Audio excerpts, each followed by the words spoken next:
Hello, Adams. This is Mrs. Cariotti from the Citizenship Academy in Syracuse, New York.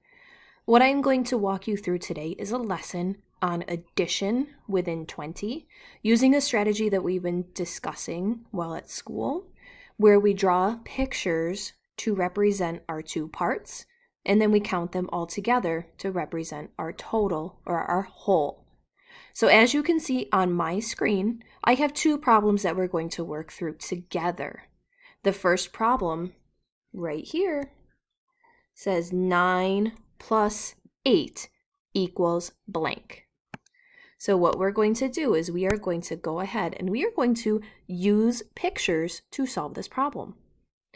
So our first number is 9.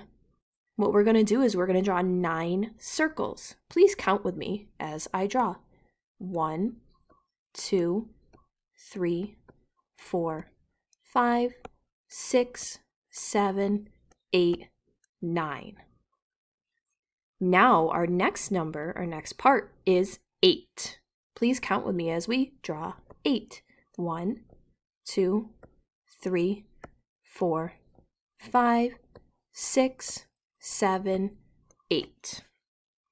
Now we need to count all the circles together to determine our total.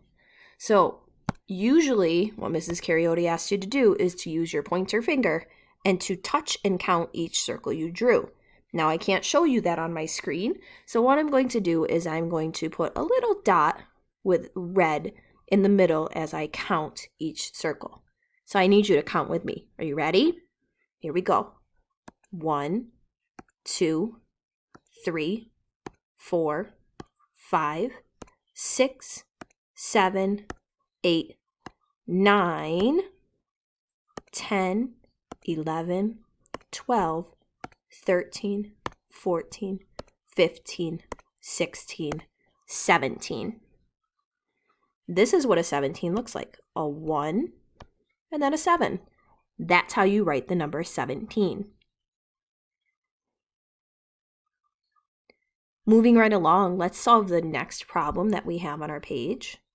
7 plus 6 equals blank. So again, what we're going to do is we are going to draw our circles, and then we're going to count them all together to determine our total. Our first number in this problem is 7. Let's draw 7 circles together and count. 1, 2, 3, 4, 5, 6, 7. And our next part in this problem is 6. Let's draw 6 circles together. 1, 2, 3, 4, 5, 6. Now remember, I'm going to change my color and I'm going to put a little dot in the middle of each of my red circles to count my total, but when you're solving, I want you to use your pointer finger to count them all. Here we go. 1, 2, 3, 4, 5, 6, 7, 8, 9, 10, 11, 12, 13. Here's the number 13, 1, 3. So what we did is we solved 7 plus 6, and we determined that our total is 13. Now, I want you to go ahead and I want you to solve the rest of the problems that I have given to you with addition within 20. I'll see you again soon.